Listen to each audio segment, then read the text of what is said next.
Hi there, I'm Sharon Waxman. I'm the editor-in-chief of TheWrap, and we are coming to you from the Sundance Film Festival from TheWrap's interview studios at Old Town Cellars.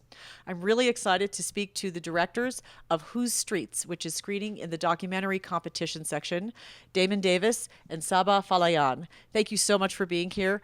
Tell us about your film, which broadly speaking is about the Black Lives Matter movement and the protests that have broken out all over the country over killings of young black men and other sort of police actions that have Well, roiled the nation. Let's put it that way. yeah. Damon. So our movie specifically speaks about the initial uprising in Ferguson, Missouri, and the people of St. Louis and the activists on the ground there. We speak from the we follow a lot of people that were actually instrumental in the initial protest.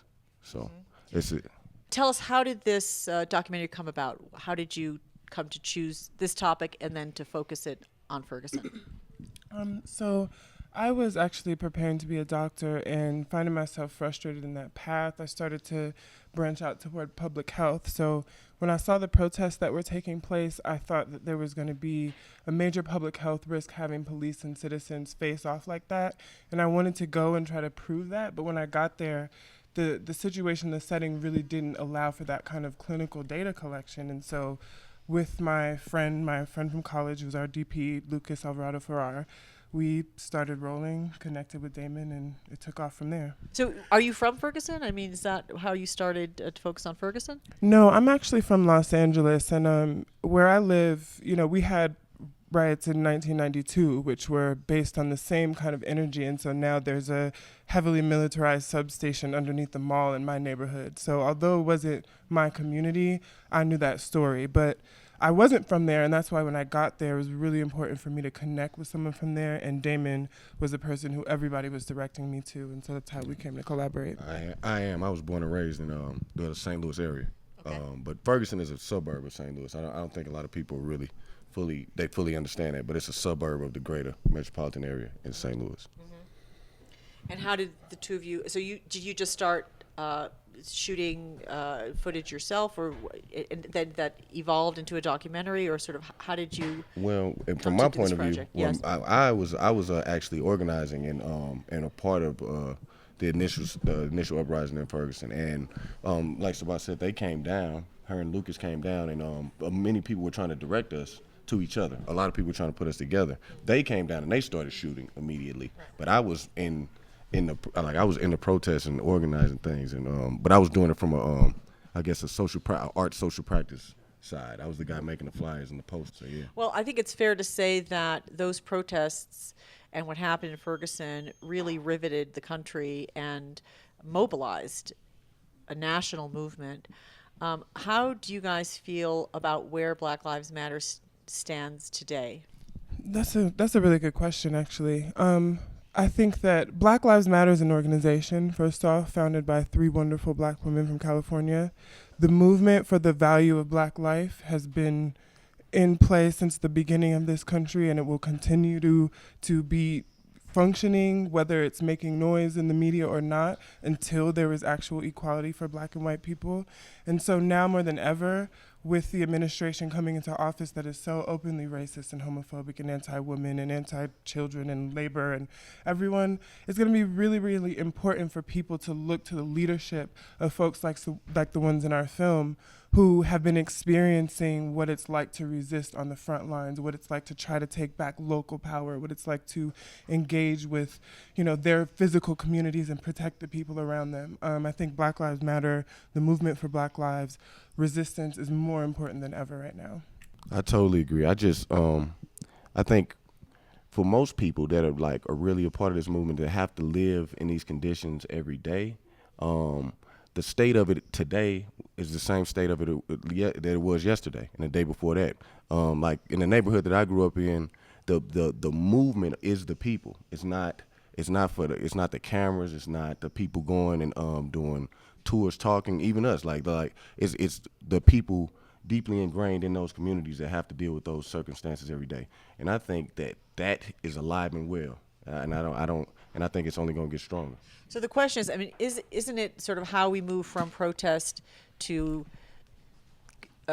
substantive and concrete action. And didn't we get to a place as a society where law enforcement and Black Lives Matter, where there has to be some kind of dialogue between them? After all, there's an awful lot of African Americans who are themselves in law enforcement, and even in cities where young black men have been killed. In some cases, the police chief himself is an African American, and it's very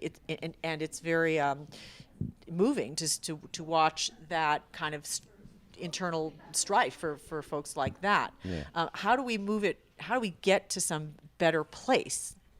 I think, well, speaking from someone who has law enforcement in their family, and Who in your family? I don't need to tell you that, Okay. but yeah, I would like to protect that person. But I like Okay. people in my family Understood. are in law enforcement, and the thing is that we talk about a two-sided thing, as though there are choices, like as though one side has a choice and one side doesn't. So my thing is like, I think we need to start really looking at the systemic issue of how police and policing is done on communities of color. Whatever color the police is, the people that are black and of color are targeted by police. It's not like, you can't really have a dialogue if you are being victimized all the time. And I think we don't ever really get to the meat of the fact that if someone is in power, the people in power, there's no real dialogue. There's someone stepping on someone else, and I hope that makes sense. But I think that the dialogue needs to come. The oppressor needs to put down the weapons for a second and talk to people as human beings. It's not a dialogue situation. Well, I think it feels like exactly that needs to happen. But it was interesting. I remember seeing people who had voted for Trump, for example, in law enforcement saying, we feel like our voices have not been heard and we're only listening to Black Lives Matter. Law enforcement is a profession. It is not a identity. It is not a humanity. It is a job, and they are public servants. They serve us, they work for us.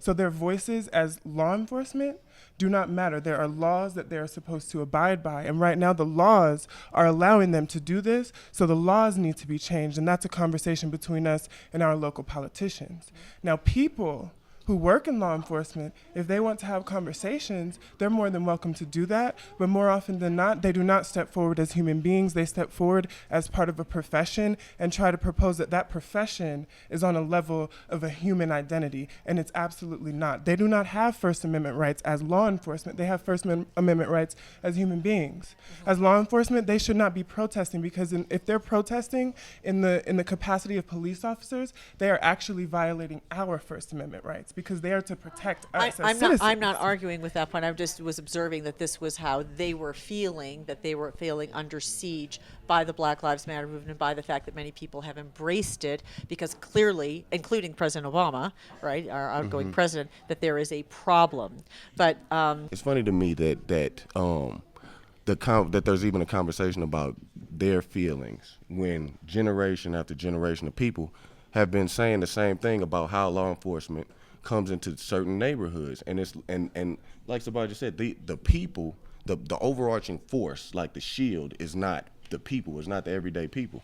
So I don't understand how that, like, so does the police department have feelings? Is the police department a thing? You know what I mean? Like, is a corporation a person? It's like that sort of thing. Like, they're not. The feelings should be coming from the human beings that are being victimized, or that should be the first thing we're talking about, is how the people that's supposed to be being served feel, not the servants.